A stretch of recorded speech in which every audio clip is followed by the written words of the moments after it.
Nia Reynolds, sharp in a tailored suit, sinks into her first-class seat on a Sky-High Airlines flight, ready for a big case in Atlanta. Karen Holt, a flight attendant with a sly grin, accidentally spills scalding coffee on Nia's lap, chuckling as passengers snicker. Nia demands respect. Karen whispers a vile slur. Furious, Nia calls her brother Marcus, Sky-High's CEO. Karen's fired mid-flight, her face ashen. As Nia steps off, a stranger slips her a note. "You'll pay." What's coming next? Before we dive in, let us know where you're watching from. If you stand for justice, hit like and subscribe for more gripping stories. Nia Reynolds steps off the Sky-High Airlines flight into Atlanta's humid night, her coffee-stained suit clinging to her thighs. The stranger's note crumpled in her fist, its words, "You'll pay," searing her mind like a brand. By morning, the video of Karen Holt's racist slur and mid-flight firing explodes online, racking up 10 million views in 12 hours, hashtags like Justice for Nia trending across the internet. Protesters swarm Sky-High's sleek downtown headquarters, chanting Nia's name, their signs demanding an end to systemic bias, while news vans clog Peachtree Street, reporters shouting questions into cameras under a blistering 90-degree sun. Nia, holed up in her high-rise apartment, watches the chaos unfold on her phone, her heart swelling with hope despite the lingering sting of humiliation. She's no stranger to fighting. She's built a career dismantling crooked corporations as a lawyer. But this feels bigger, like a spark igniting a wildfire. Her phone buzzes with texts from colleagues urging her to sue Sky-High, to turn her pain into a landmark case exposing the airline's history of turning a blind eye to racist staff. Nia drafts a lawsuit outline, her fingers flying across her laptop detailing Karen's slur, the laughter from passengers, the scalding coffee that left faint burns on her skin. She imagines standing in court, her voice steady, forcing Sky-High to reckon with its failures. But as she works, a notification pings. An anonymous account has posted her home address online, paired with a photo of her from the flight, captioned, "Teach this troublemaker a lesson." Her stomach twists. She double-checks her locks, the city's skyline glittering through her window now feeling like a spotlight on a target. Hours later, a brick crashes through her glass balcony door, shattering the quiet, shards sparkling across her hardwood floor like deadly confetti. Spray-painted, slurs scream across her walls, the word liar in red letters so large it feels like a physical blow. Nia's breath catches, her pulse hammering as she dials 911, but the operator's cold tone, dripping with skepticism, makes her skin crawl, as if she's the criminal. Sirens wail outside, but before police arrive, her phone lights up with a video. Karen Holt, tearful on a far-right streaming platform, claiming she's the victim, fired for an honest mistake. The comments below are a cesspool of hate, calling Nia a fraud, a race baiter, worse. Nia's blood boils. Karen's not just a rogue bigot, she's a calculated player, now a martyr for a growing mob. Footsteps thud outside her door, heavy and deliberate. Nia grabs a kitchen knife, her hands trembling, and peers through the peephole. 3 masked figures in black hoodies lurk in the hallway, one clutching a crowbar. Her heart slams against her ribs. She bolts to her bedroom, barricading the door with a dresser, the wood scraping loudly in the dark. The front door splinters under a blow, and rough voices shout slurs, their boots stomping closer. Nia crawls under her bed, dust tickling her nose. Her phone's glow her only light as she texts her best friend Aisha, begging for help. The intruders tear through her apartment, overturning furniture, smashing her framed law degree, their laughter chilling her bones. "Where's the princess?" one sneers, his voice thick with malice. Nia bites her lip to silence her breathing, sweat beading on her forehead as a boot stops inches from her hiding spot. Her phone vibrates. Aisha's reply, "I'm close. Stay hidden." The intruders linger, spray painting more slurs, then retreat as distant sirens grow louder. Nia waits, muscles aching, until Aisha's voice calls her name. She crawls out, glass crunching under her palms, and finds Aisha in the wrecked living room, her face pale with shock. The police arrive, 2 white officers who barely glance at the slurs, scribbling notes with bored expressions, one muttering about overreactions. Nia's anger flares, but she swallows it, knowing they won't help. Aisha drives her to a loft in Midtown, a cramped artist's space smelling of paint and incense, where Nia collapses on a couch, her suit still stained, her mind racing. Aisha hands her a laptop, pulling up a dark web forum where Karen's name appears alongside Victor Crane, a shadowy real estate tycoon known for bankrolling hate groups. Posts detail Crane's network, a web of racists with deep pockets now rallying behind Karen to destroy Nia. A chill runs down her spine. This isn't just personal, it's a war. Nia's eyes narrow as she stares at Crane's grainy photo, his cold smile fueling her resolve. She's been knocked down before, by judges who doubted her, clients who underestimated her, but she's never stayed down. Karen and Crane think they can break her, but they've miscalculated. Nia opens a new document, her fingers steady now, and types the first line of a plan to expose their empire, her heart pounding with a mix of fear and defiance. She whispers to herself, "You want a fight? I'll give you one." Her words hang in the air, a promise to herself and a challenge to her enemies, as Atlanta's neon lights flicker outside, casting long shadows across the room. Nia Reynolds crouches in Aisha's dimly lit loft, the glow of her laptop casting shadows across her face, her coffee-stained suit swapped for a borrowed hoodie that smells faintly of turpentine. Her fingers tremble as she sifts through the dark web forum. Victor Crane's name linked to a network of hate that makes her skin prickle with dread. She needs allies, someone inside Sky High to bolster her lawsuit against the airline's systemic bias. And her phone buzzes with a cryptic message from Denise, a Sky High scheduler who claims she's seen it all: racist hiring quotas, black employees, passed over, complaints buried. Denise's text promises proof, a folder of internal memos that could crack Nia's case wide open, and Nia's heart leaps, a flicker of hope piercing the fog of fear that's clung to her since the brick shattered. Her balcony. She meets Denise at a bustling coffee shop on Ponce de Leon Avenue, the air thick with 95-degree heat and the chatter of midday crowds. Denise, wiry with sharp eyes, slides a USB drive across the table, whispering about late-night meetings where executives laughed off discrimination claims. Nia's pulse quickens. This could be her edge, a way to force Sky High to its knees.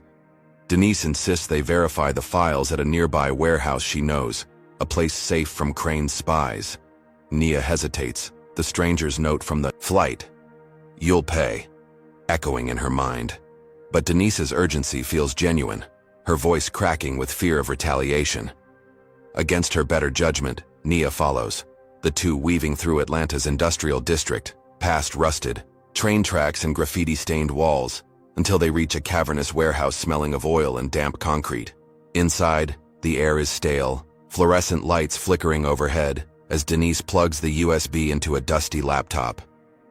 The screen flares to life, revealing emails that detail Sky High's deliberate sidelining of black staff, but before Nia can copy them, the warehouse doors slam shut with a metallic clang that reverberates in her chest.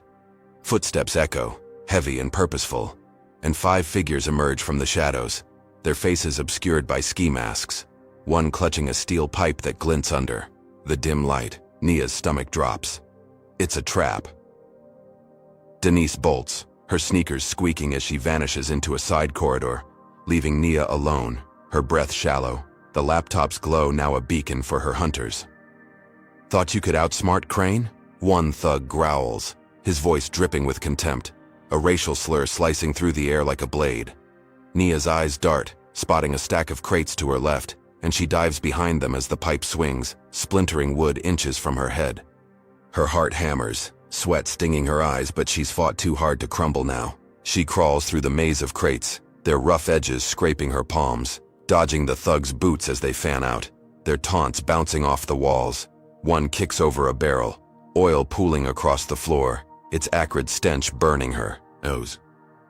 Nia spots a loose board in a crate, prying it free with shaking hands, her muscles straining as she grips it like a bat. A thug rounds the corner, his eyes gleaming with malice, and Nia swings, the board cracking against his knee. He howls, collapsing, and Nia snatches his phone as it skitters across the concrete, its screen flashing with a text from Crane. "Finish her tonight." Her blood runs cold, but she tucks the phone into her pocket, sprinting toward a rusted fire exit. The thug's shouts growing louder behind her. She bursts into an alley, the night air cool against her flushed skin, and sprints. 3 blocks, her lungs burning until she collapses behind a dumpster, its stench masking her ragged breaths. Sirens wail in the distance, but Nia knows better than to trust the police after their indifference at her apartment. She powers on the stolen phone, her fingers smudged with dirt, and finds Crane's orders. Names, dates, payoffs to silence. Whistleblowers. It's gold, but her victory sours when she calls her lawsuit's lead witness, a black pilot named Malik who saw Sky High's bias firsthand.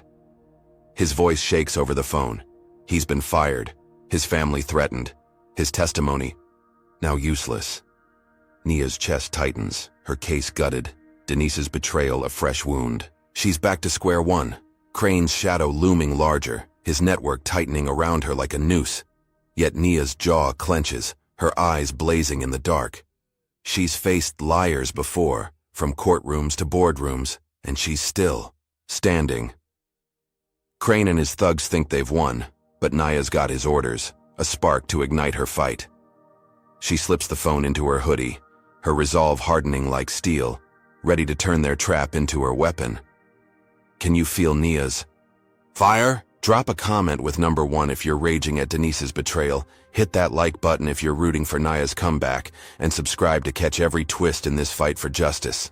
What will Nia do with Crane's secrets, and who's waiting to strike next? Nia Reynolds huddles in the shadows of Aisha's midtown loft, the stolen phone screen casting a faint glow on her face, her hoodie still gritty from the warehouse escape.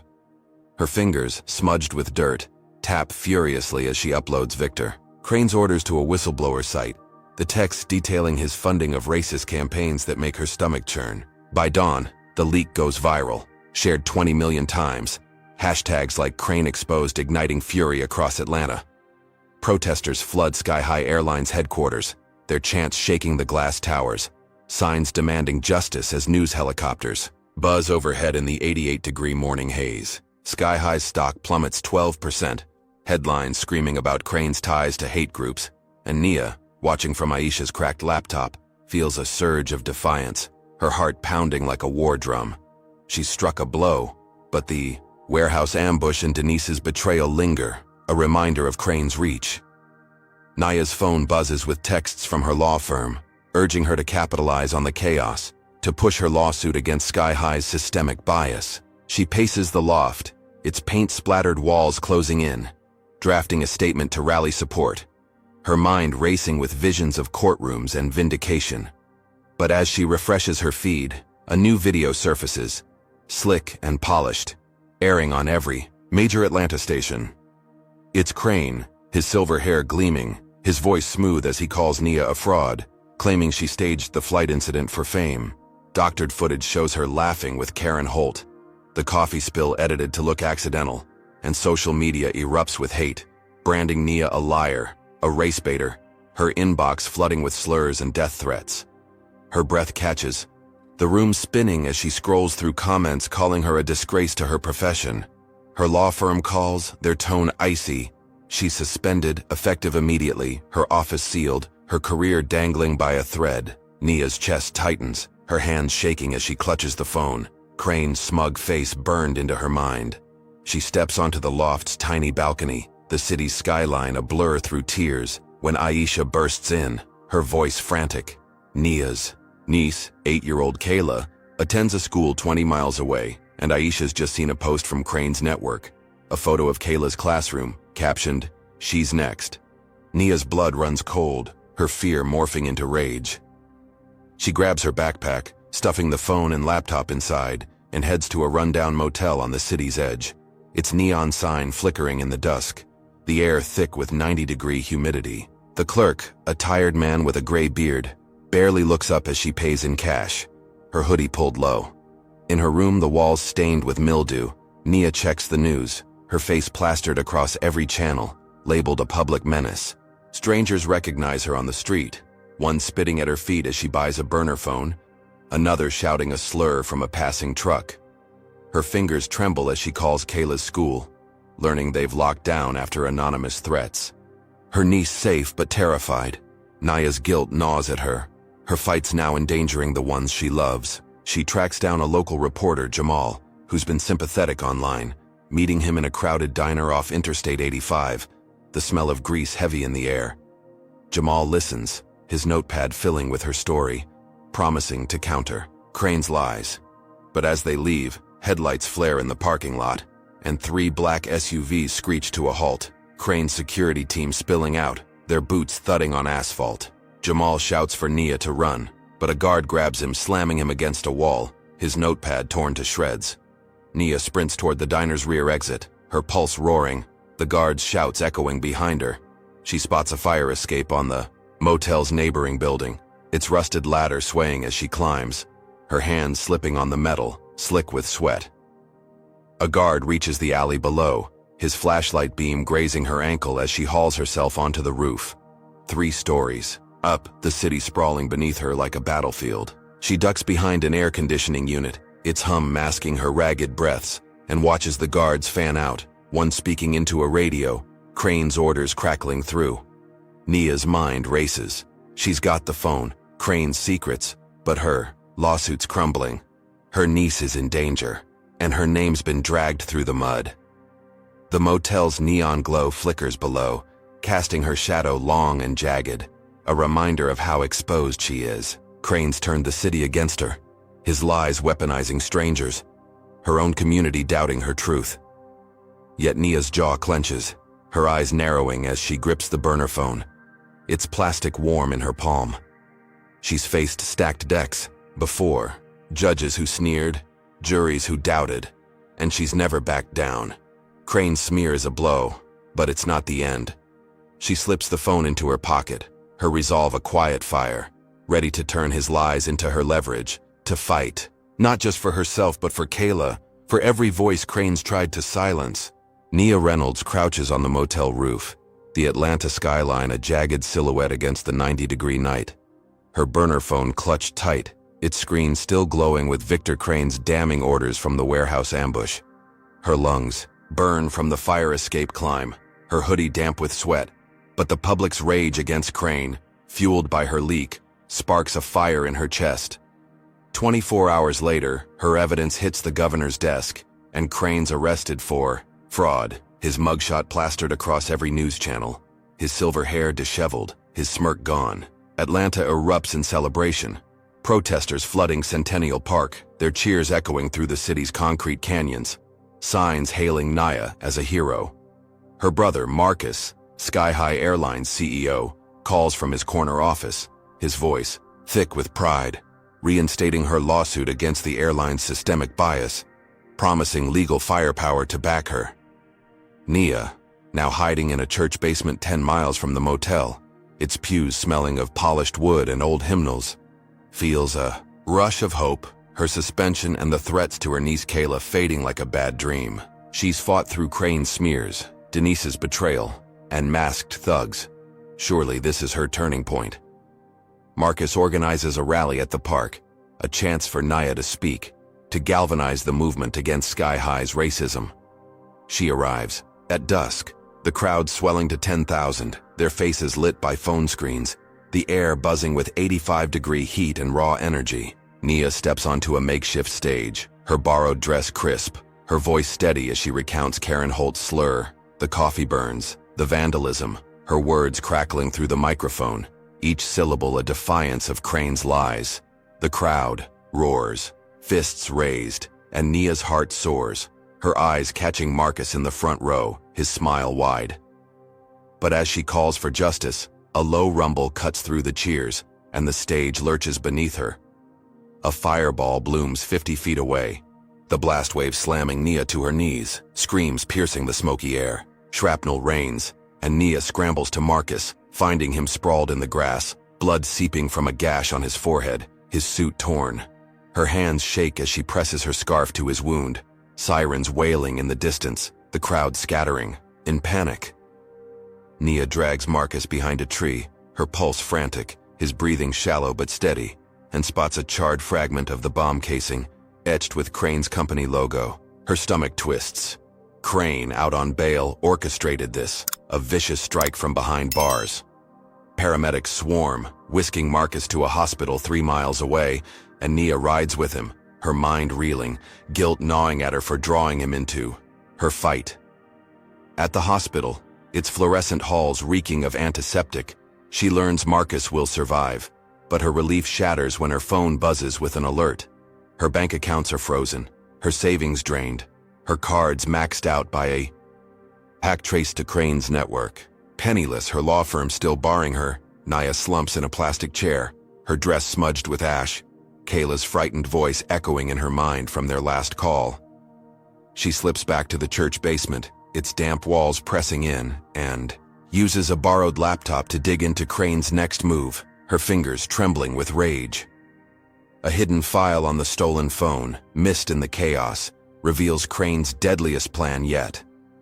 Sabotaging Sky High's fleet, rigging fuel lines to crash planes, endangering 30,000 passengers a day. The file lists dates, mechanics, payoffs. Crane's willing to kill to sink Sky High and Marcus, a black CEO who dared defy him. Nia's breath catches, the scale of the threat dwarfing the bombing, her brother's blood still staining her hands. The church's stained glass windows glow faintly, casting red and blue light across her face, a reminder of the faith she's clung to through Crane's onslaught. She's lost her home, her job, her safety, and nearly her brother. But Crane's miscalculated her strength.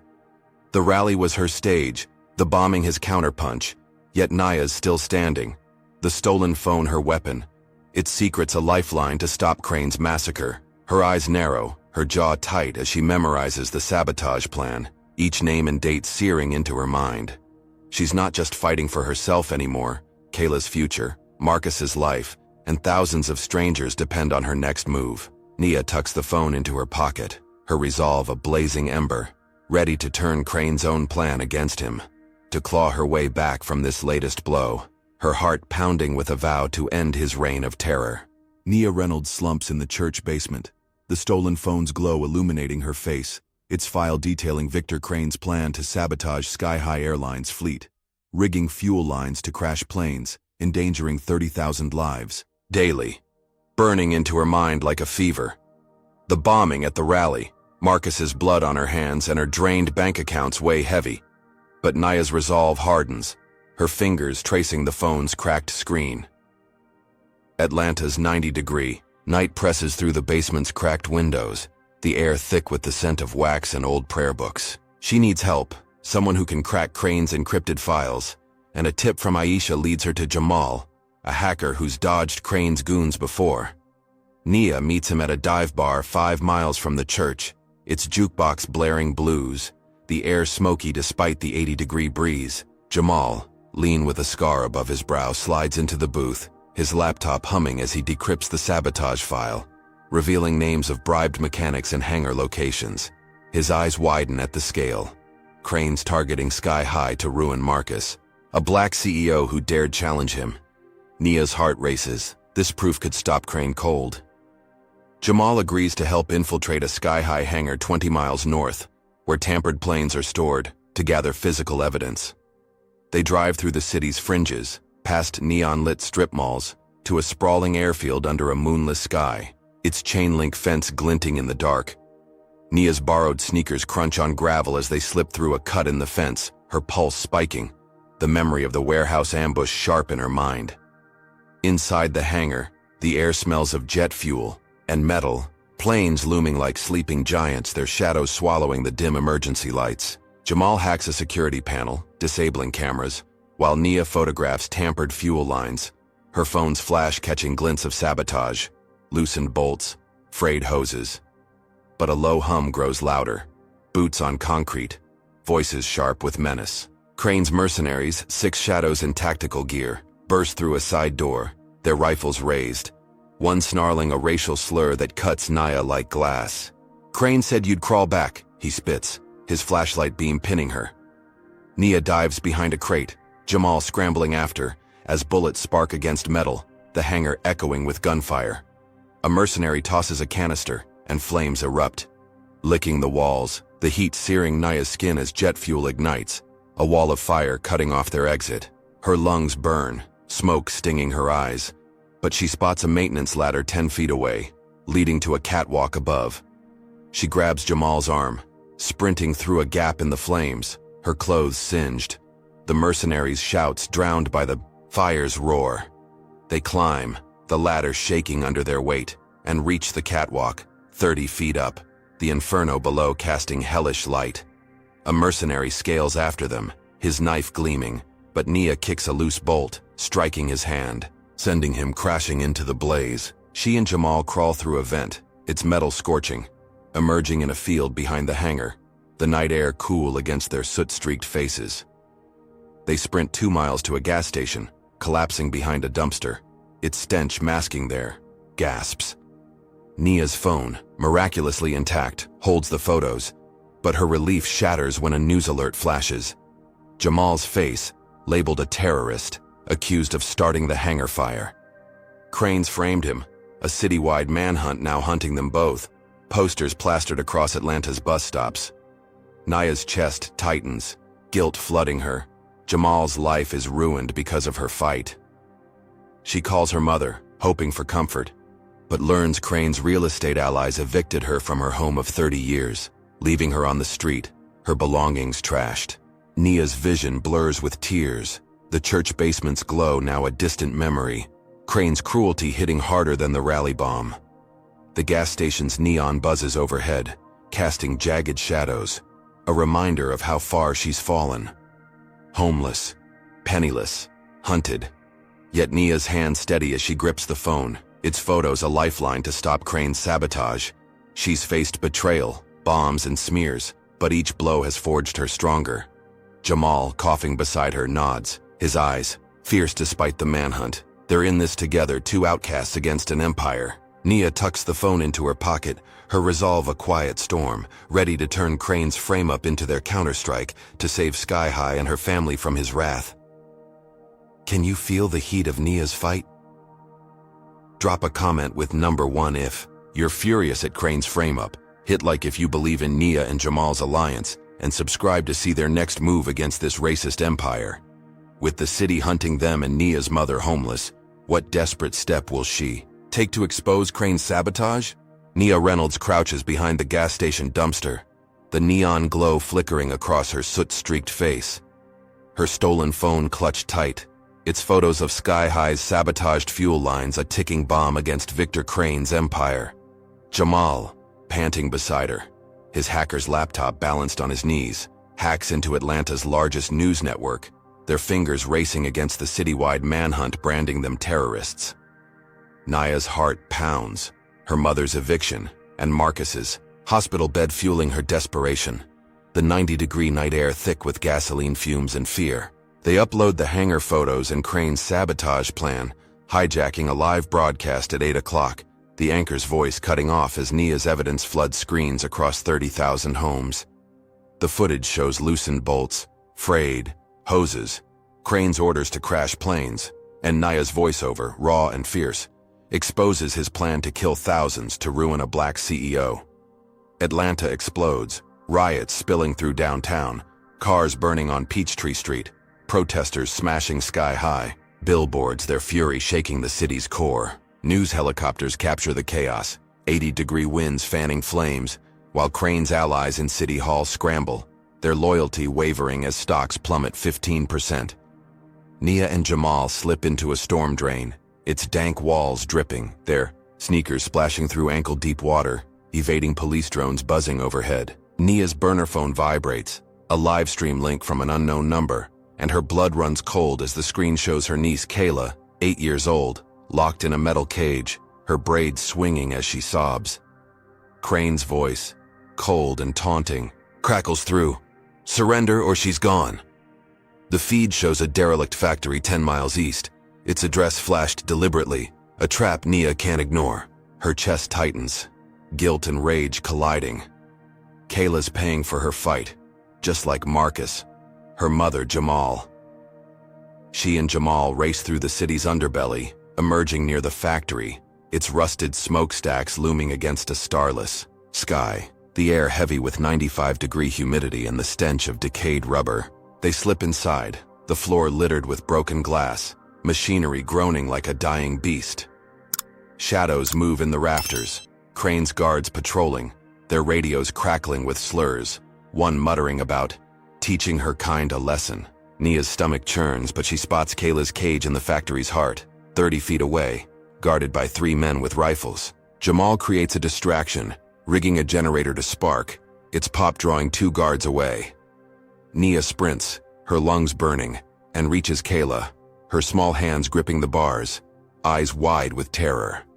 Nia picks the lock with a bent wire, her fingers trembling, whispering, "You're safe, baby," as Kayla clings to her. But a guard spots them, his shout echoing, and Nia scoops Kayla up, bolting for a side exit, Jamal covering their rear. Bullets ping off metal pipes, sparks flying as the guards close in, their boots pounding. Nia ducks behind a rusted conveyor belt. Kayla's sobs muffled against her chest, and spots a control panel 20 feet away, its wires exposed. She hands Kayla to Jamal, who sprints for the exit, and crawls to the panel, her hands shaking as she rips out a sparking cable. A low hum grows, and the factory shakes. Crane's trap springing. Explosives rigged in the walls detonate, concrete crumbling, flames roaring up 50 feet. Nia dives, shielding Kayla and Jamal behind a steel drum, debris raining, her skin stinging from the blast's heat.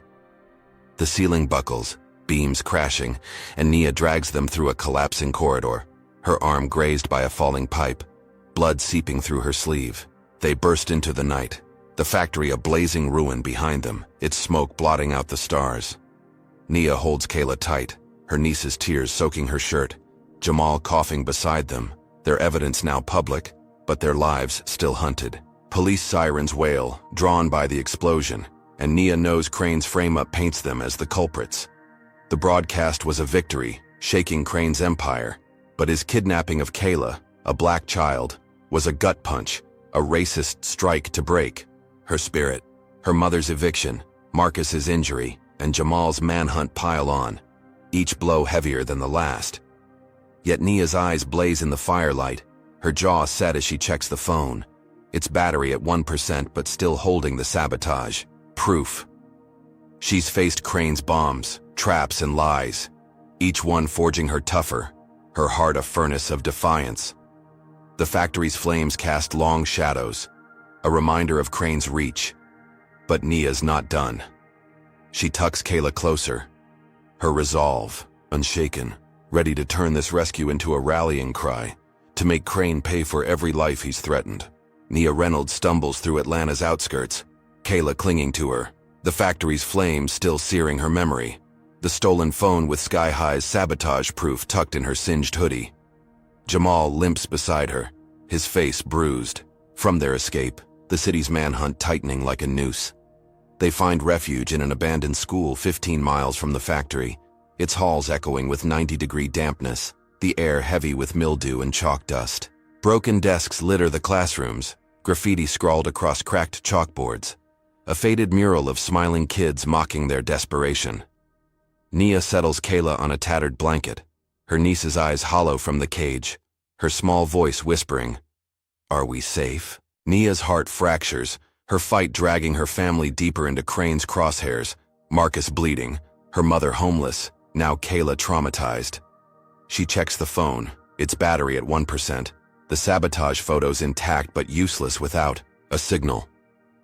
Jamal scavenges canned beans from a janitor's closet, his hands shaking as he opens them, the metal scraping loudly in the silence. Nia forces down a bite, her stomach churning, her body aching from the factory's debris. A flickering TV in the principal's office, somehow still powered, blares a new broadcast. Victor Crane, his voice smooth as venom, labels Nia and Jamal terrorists, tying them to the factory explosion and hangar fire. Doctored footage shows Nia planting bombs, her face twisted to look menacing, the news anchor calling her a threat to Atlanta's safety. Her breath catches, the room spinning as Crane's lies turn her neighbors against her, the city she's fought for now her enemy. By morning, a mob gathers outside, 30 locals wielding bats and crowbars, their shouts laced with slurs, accusing Nia of betraying their community. "Come out, liar!" one yells, a bottle shattering a window, glass spraying across the floor. Naya's pulse races, Kayla whimpering as she pulls her behind a rusted locker, Jamal barricading the door with a desk. The mob's boots thud closer, their shadows dancing through broken windows, the 95-degree sun baking the school into a pressure cooker. Nia's eyes dart, searching for an escape, but the mob smashes the front door, their voices a hateful chorus. A woman's shout cuts through. Clara, a gray-haired teacher who once taught in this school, her glossy blackboard pen in hand. "You don't belong here," she cries, her voice fierce, a racial slur stinging Nia's ears. Clara shoves through the mob, her presence parting them like a blade, and slips inside, her eyes fierce with empathy. She hides Nia, Kayla, and Jamal in a hidden storage room, its walls lined with dusty textbooks, the air thick with 80-degree staleness. Clara's hands steady Kayla, her voice soft, promising safety. But Nia's hope fades as a low buzz grows. Outside, Crane's drones, their cameras glinting, spotting their heat signatures. The mob scatters, but the drones lock on, their red lasers slicing through the windows, one hovering 10 feet away, its hum chilling Nia's spine. She grabs Kayla and Jamal, sprinting through a rear exit, the school's overgrown field stretching into a storm-soaked night, thunder rumbling 20 miles off. Rain pelts her face, mud sucking at her sneakers as drones pursue, their beams grazing her shoulder, the city's skyline a faint glow through the downpour. Nia dives into a ditch, its water ice cold, Kayla shivering against her, Jamal gasping. Beside them, the drones circle, their lights relentless, and hacked billboards 500 feet away flash Crane's taunt. No one's left. Nia's body screams, hunger gnawing, her arm still bleeding from the factory, every ally, Marcus, her mother, now Kayla, targeted by Crane's racist vendetta. The mob's betrayal, fueled by Crane's lies, cuts deeper than the rally bomb, a community she loved turned weapon. Yet Nia's spirit refuses to break. She clings to the phone, its plastic slick with rain, and scratches a message into the ditch's mud. "I will rise." Her fingers tremble, but her eyes burn, the storms, lightning illuminating her defiance. She's faced Crane's traps, smears, and bombs, each blow forging her tougher, her heart a furnace for Kayla, for justice. The drone's buzz fades, their batteries draining, and Nia pulls Kayla closer, her resolve a lifeline, ready to turn this darkest hour into her fiercest fight, to make Crane's lies her weapon against his empire. Nia Reynolds shivers in the storm-soaked ditch, Kayla pressed against her, the mud-streaked message, "I will rise," glowing under fleeting lightning. Her stolen phone sabotage-proof, a faint hope against Victor Crane's relentless hunt. Jamal, drenched beside her, coughs, his eyes scanning for drones, their red beams fading into the 80-degree rain. Clara, the teacher who saved them from the mob, kneels nearby, her gray hair plastered to her face, her voice steady as she reveals she's no ordinary bystander. She's a former Sky High executive, fired 10 years ago for exposing Crane's early schemes, her career torched by his influence. Nia's pulse quickens. Clara's insider knowledge a lifeline after the school's betrayal, the factory's collapse, and her family's pain. Marcus's injury, her mother's eviction, Kayla's trauma. Clara knows Crane's financial ledgers, hidden in a guarded office 5 miles away, could tie him to a national hate group, evidence to bury him. Nia's eyes narrow, her resolve steeling despite her bleeding arm and empty stomach, the storm's roar mirroring her defiance. They trek through the downpour, Kayla clutching Nia's hand to a nondescript office park, its glass facade glinting under sodium lights, the air thick with 90-degree humidity. Clara picks the lock, her hands deft, and they slip inside. The office smelling of toner and stale coffee, filing cabinets looming like sentinels. Jamal hacks the security system, his laptop's glow casting shadows, while Nia and Clara rifle through drawers, finding ledgers stamped with Crane's logo, detailing millions funneled to hate groups, names linked to the slurs Nia's endured. Since the flight, her heart races. This could end Crane's empire, restore Marcus's name, protect Kayla. But a guard's flashlight sweeps the hall, his boots thudding, a radio crackling with Crane's orders. No survivors. Nia's breath catches, the warehouse ambush flashing back, and she shoves the ledgers into her backpack, signaling Jamal to cut the lights. They crawl under desks, The guard's beam missing Kayla's shoe by inches, his slur-laced mutter chilling Nia's spine. Clara tosses a stapler, its clatter drawing the guard away, and they sprint for the exit, emerging into the rain-soaked lot, only to hear sirens, Crane's allies in the police, tipped off. They duck into an alley, 2 blocks away, Nia's sneakers slipping on wet pavement, her arm throbbing, the ledgers heavy against her back. At a safe house, a cramped attic above a barber shop, its air thick with 85-degree heat and the scent of hair oil. Nia checks the news on a borrowed phone, her stomach plummeting. Crane struck again, framing Marcus for embezzling. $20 million from Sky High, grounding the airline, his CEO title stripped. News anchors echoing Crane's lies paint Marcus as a traitor, a black man who betrayed the city. The same racist narrative that branded Nia a terrorist. Her chest tightens, guilt gnawing. Her fights cost Marcus everything, just like her mother and Kayla. She vows to clear his name, the ledger's her weapon, and slips to Sky High's headquarters, 3 miles away, to access Marcus's office for proof of his innocence. Clara guides her through a service tunnel, its concrete walls dripping, the air stale, Jamal staying back to guard Kayla. At the office, its mahogany desk littered with Marcus's photos, Nia hacks his computer, her fingers trembling, finding emails that debunk the embezzlement. But a hiss fills the room, a vent spewing acrid gas, Crane's trap springing shut. Nia's vision blurs, her lungs burning, the door locked, gas pooling at her knees 30 feet from freedom. She stumbles, clawing at the desk, her mind flashing to Kayla's cage, Marcus's blood, the mob's slurs, Crane's racist empire, crushing her at every turn. Yet Nia's spirit surges, her hand finding a paperweight, smashing a window, the glass shattering, fresh air rushing in. She gasps, crawling onto a ledge, 20 stories up, the city's lights blurring below, the ledgers still in her pack, Marcus's emails saved on a USB. The gas clears, but Crane's frame-up, targeting another black leader, cuts deeper than the factory's flames, a systemic assault to erase her family. Nia's body aches, her arm bleeding, but her eyes blaze, the storms echo in her heart. She's faced Crane's bombs, drones, and lies, each blow forging her fiercer, the ledgers and emails her arsenal.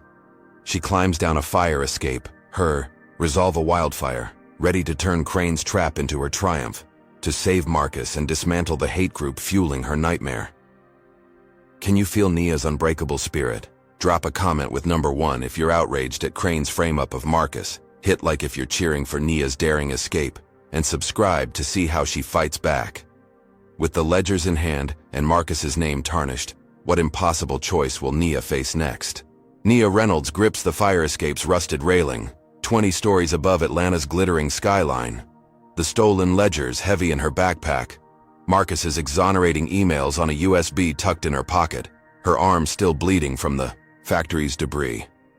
The gas trap's acrid sting lingers in her lungs, but Clara's attic safe house 3 miles away offers a fleeting refuge, its 90-degree air thick with hair oil and dust. Kayla sleeps fitfully on a cot, Jamal guards the door, and Clara uploads the ledgers online, her laptop humming as millions view Crane's ties to a national hate group, his millions funding slurs and violence like those Nia's endured since Karen Holt's coffee spill. By dawn, federal agents raid Crane's properties, their SUVs storming his Buckhead mansion, headlines screaming of fraud and hate, Atlanta's streets buzzing with protests that halt traffic for 10 miles. Sky High's board reinstates Marcus, his embezzlement charges crumbling, and Nia, watching the news on a cracked phone, feels a surge of victory, her heart pounding like it did at the rally before the bomb. She reunites with her family at a hospital 15 miles away, Marcus's bandages fresh, her mother's eyes weary from eviction, Kayla clinging to her side. Nia's smile falters, her law firm's still closed to her, her accounts drained. But the ledger's impact feels like justice, a blow to Crane's racist empire. She lets herself hope, hugging Kayla, the hospital's antiseptic smell grounding her. But as she steps outside, the ground shakes, a thunderous blast echoing from downtown, black smoke billowing 5 miles away. Her phone buzzes with a breaking news alert. Her law firm's office, a 12-story glass tower, lies in ruins, bombed by Crane's operatives, 3 colleagues dead, their names flashing across the screen, friends who backed her lawsuit. Nia's knees buckle, her vision blurring, guilt crashing like a tidal wave. Her fights cost lives, not just her own. Sirens wail, and Clara pulls her back inside, but another alert hits. Crane's network hacked Nia's identity, forging records to brand her a fugitive. Her face plastered on every newsstand, accused of orchestrating the bombing. The hospital TVs loop her doctored image.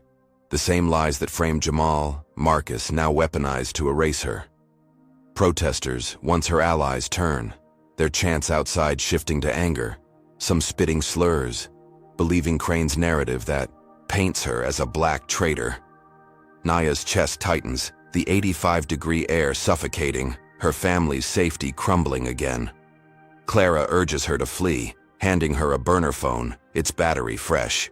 Nia kisses Kayla's forehead, whispering, "I'll fix this," and slips into the city's underbelly. Her hoodie pulled low, the ledgers and USB her only leverage. She heads for a subway station 2 miles away, its fluorescent lights flickering. The air damp with 90-degree humidity, commuters eyeing her with suspicion. A digital billboard overhead flashes Crane's face, his voice taunting. "You can't hide, Nia." Her pulse spikes.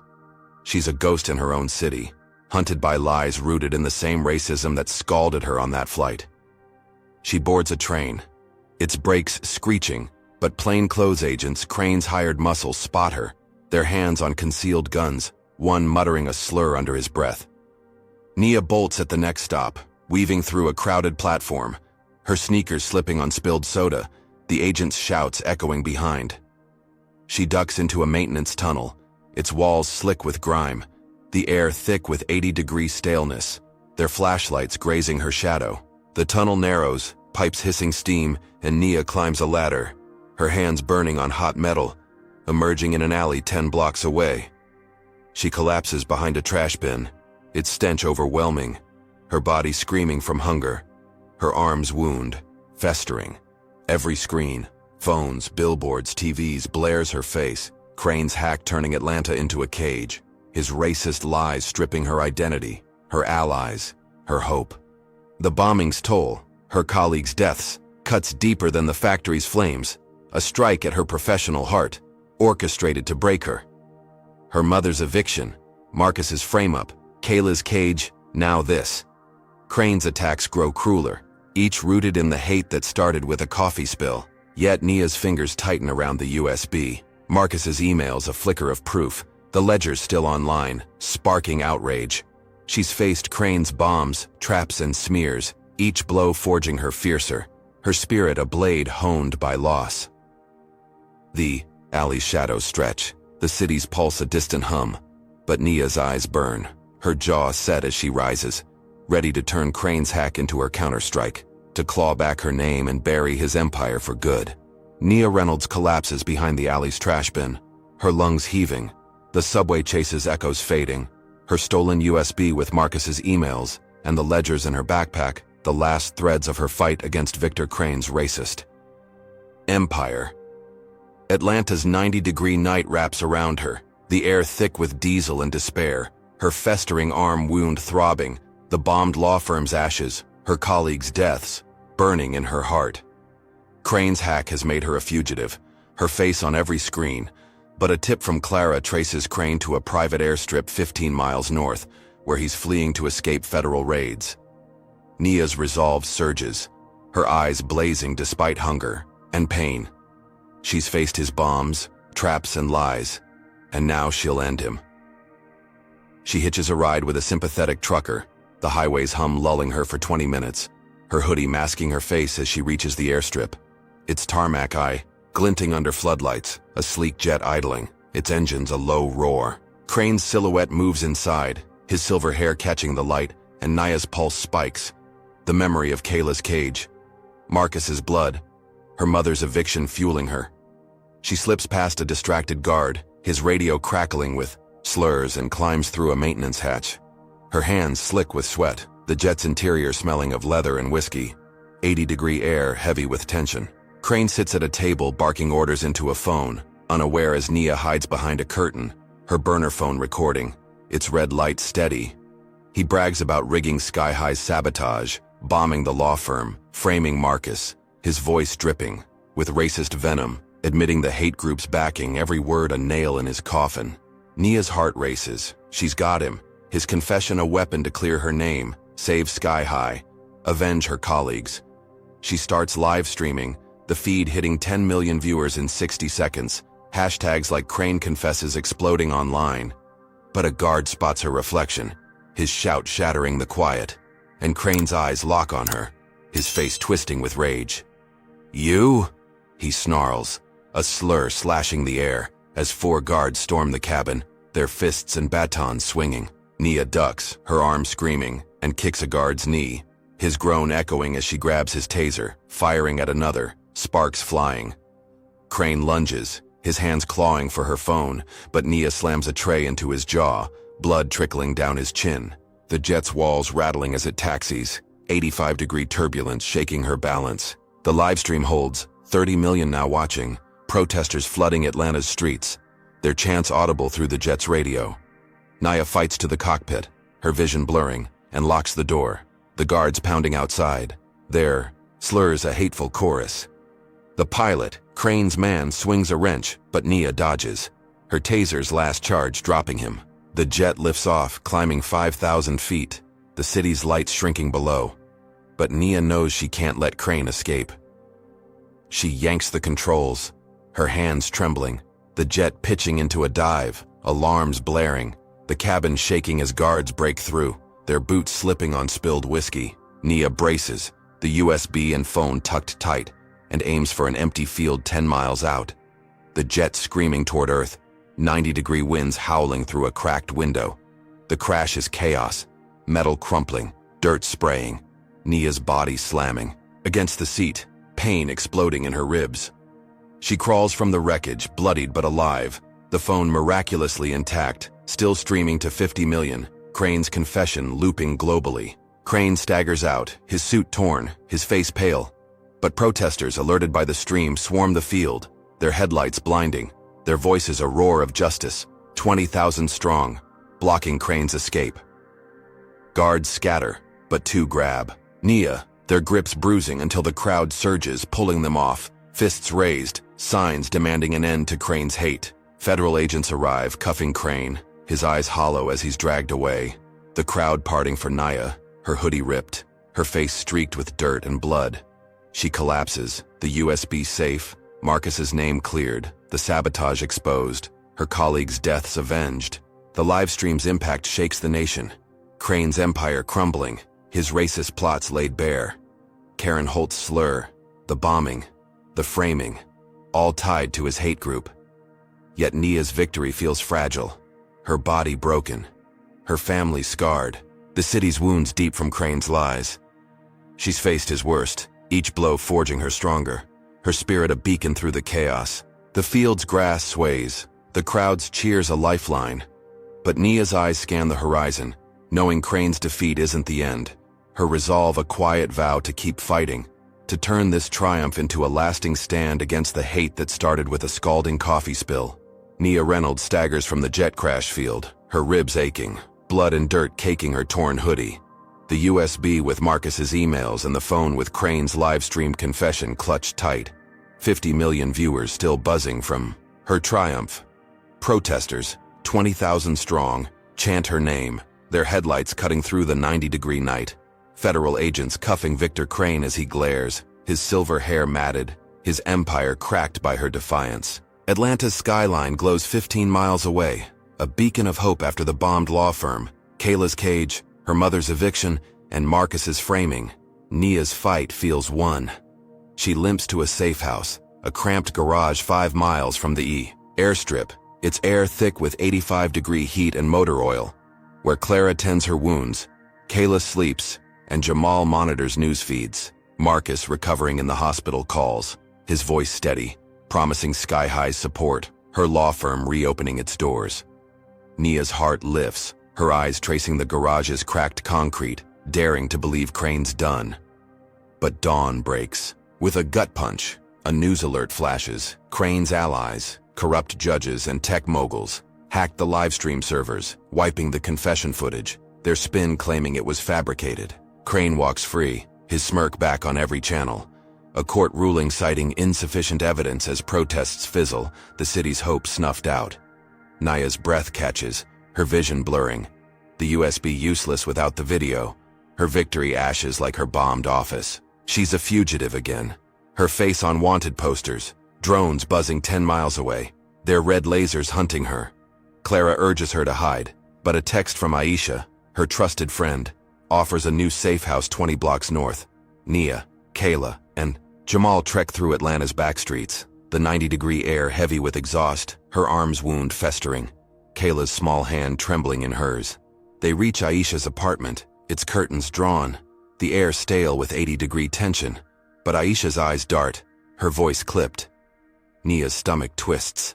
Something's off. Aisha admits Crane's men threatened her family, forcing her to leak Nia's location. Before Nia can react, tires screech outside, and Crane's operatives, 6 men in black masks, smash the door, their slurs slicing the air, one brandishing a Molotov cocktail. Nia grabs Kayla, diving behind a couch, Jamal shoving Aisha out a window to safety. The cocktail ignites, flames swallowing the apartment, smoke choking Nia's lungs as she crawls to a fire escape, Kayla coughing, Jamal shielding them. They escape, but a news alert hits. Crane's network burned Nia's family church, a 100-year-old sanctuary 10 miles away. Its stained glass shattered, pews ash, a taunt spray-painted on the ruins. You're nothing. Nia's knees buckle. Her mother's prayers, her childhood Sundays, torched by Crane's racist vendetta. Each attack, Kayla's cage, Marcus's frame-up, now this, crueler than the last. She leads Kayla and Jamal to a storm drain, its dank walls dripping. 2 miles from the apartment, their footsteps echoing in the 80-degree dark. Drones circle above, their hum relentless. Crane's reach suffocating, his allies rigging Atlanta's voting system. A leaked memo on Jamal's laptop, revealing plans to install a racist mayor to cement his power. Nia's body screams. Hunger, gnawing, her ribs bruised. The church's loss a knife in her heart. Aisha's betrayal deeper than Denise's. She's lost everything. Home, job, allies. Now her family's sacred ground. Crane's hate stripping her bare. But a stranger's whisper cuts through the drain's gloom. A woman, eyes fierce, from a secret resistance network, tracking Crane's moves. She offers Nia a place, a network of fighters, black and brown, hiding in Atlanta's shadows, ready to dismantle Crane's empire. Nia's eyes meet hers, the USB and phone still in her pack, the ledger's online echo still sparking outrage, the church's ashes, Marcus's pain, Kayla's fear. Each blow forges Nia tougher, her spirit a flame Crane can't douse. She nods, joining the resistance, her resolve a vow to turn betrayal into rebellion, to make Crane's rigged election her battleground. The drain's shadows stretch, the city's pulse a distant thrum. But Nia stands, Kayla's hand in hers, ready to rise from this cruel reversal, to fight not just for her family but for every soul Crane's hate has scarred. Nia Reynolds emerges from the storm drain's shadows, Kayla's hand in hers, the resistance fighter's words echoing. Join us, fight on. Her stolen USB and phone, holding Marcus's emails and sabotage proof, a faint pulse against Victor Crane's racist empire. The burned church's ashes, Aisha's betrayal, and the rigged election memo weigh like lead. But Nia's spirit blazes, forged by 12 battles, from Karen Holt's scalding coffee to Crane's bombs and lies. Atlanta's 90-degree dawn hums with tension, the city's pulse quickening as Nia rallies the resistance, a network of 50 black and brown fighters hiding in 10 safe houses, their eyes fierce with shared pain. They plan a march, 100,000 strong, to expose Crane's vote rigging, to stop a racist mayor from stealing the city's soul. Nia leads, her hoodie swapped for a crisp jacket, Kayla safe with Clara, Jamal hacking voting machines from a basement 5 miles away, his laptop exposing tampered ballots. The march surges through Peachtree Street, protesters' signs blazing, their chants shaking skyscrapers, 85-degree heat fueling their fire, news helicopters circling, 30 million watching live online. Nia climbs a stage at Centennial Park, her voice cracking through a megaphone, detailing Crane's election fraud, the Ledger's hate group ties, the church's ashes, her words a blade cutting through Crane's lies. She uploads the USBs, emails clearing Marcus and the sabotage photos, grounding Sky High's tampered fleet, saving 30,000 lives daily. The crowd roars, fists raised, police lines buckling as federal agents, pressured by global outrage, storm Crane's hideout, 15 miles away, cuffing him again. His silver hair wild, his smirk gone, dragged from a bunker like a rat. Atlanta's streets erupt, protesters toppling Crane's campaign billboards, their cheers a tidal wave. Sky High reinstating Marcus, the rigged mayor's bid collapsing. Naya's heart swells, her ribs still aching from the jet crash, her arms, wounds scarred but healing, the march a beacon after her family's pain. Kayla's cage, her mother's eviction, Marcus's blood. She unveils a digital archive, a website viewed by 2 billion, chronicling racism's victims. From the flight's slur to the church's ruins, each story a testament. Nia's face among them, her coffee-stained suit a symbol. The crowd weeps, their phones lighting the park like stars, the 80-degree dusk alive with hope. But as Nia steps off the stage, a resistance fighter, a quiet woman named Lena, pulls her aside, her eyes darting, her whisper chilling. She's a mole, planted to watch Crane. And he was a pawn, a front for a national hate group, 10 times larger, its leaders still free, their names hidden in encrypted files Lena's stolen. Nia's breath catches, the park's cheers fading, her victory a half step, the church's ashes a warning of deeper evil. Lena hands her a flash drive, its weight, heavy, and vanishes into the crowd, leaving Nia frozen, the city's skyline looming, its lights now menacing. Crane's cuffs feel hollow, his empire a branch of a vaster tree, the slurs, bombs, and frame-ups Nia faced. Karen's coffee, the mob, the hacked identity, just ripples of a larger hate. Her family's scars, her colleagues' graves, the city's wounds pulse in her chest, each rooted in a racism older than Crane, stronger than his arrest. Yet Nia stands taller, her silhouette sharp against the park's glow, the flash drive a new weapon, the resistance her army. She's fought through traps, fires, and betrayals, each blow forging her fiercer, her spirit a fire no hate can quench. The march's energy surges behind her, 100,000 voices, black, brown, and allied, ready for the next fight. Nia tucks the drive into her pocket, her jaw set, her eyes scanning the horizon where the hate group's shadow waits. She whispers to Kayla, watching from a screen, "This isn't over." Her vow a promise to her niece, her mother Marcus. Every soul Crane and his masters tried to break. The archive's views climb, 3 billion now, its stories fueling a global cry. But Lena's warning haunts Nia, the larger fight looming, her resolve a beacon against the dark. She steps forward, the crowd parting, her silhouette a symbol of defiance, ready to hunt the hate group's heart, to turn Crane's defeat into a spark for a war she's only begun. The city's pulse her heartbeat, the fight born from a scalding coffee spill, now aflame to burn down centuries of hate.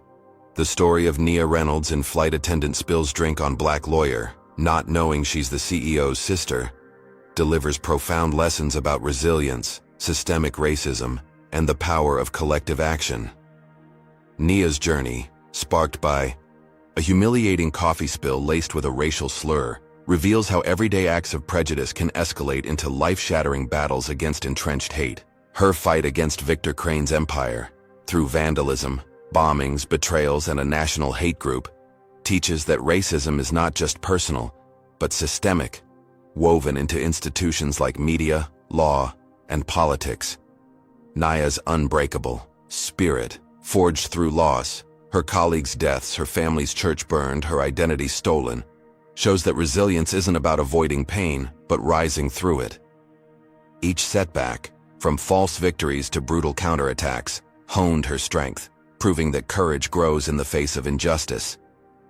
The Resistance Network's emergence and the March's triumph highlight the power of community, where collective voices can topple even the most powerful oppressors. Yet the mole's reveal of a larger hate group underscores a chilling truth. Victories against racism are often partial, demanding relentless vigilance. Nia's digital archive, viewed by billions, teaches that storytelling can amplify silenced voices, turning personal pain into global calls for justice. This story urges us to confront racism head-on, to stand with the marginalized, and to keep fighting, no matter the odds. What's your take on Nia's fight? Comment number 1 if you're inspired to challenge injustice, hit like to honor her courage, and subscribe to join our journey for truth. Share this story to spark change. Thank you for watching, and here's to building a world where justice prevails.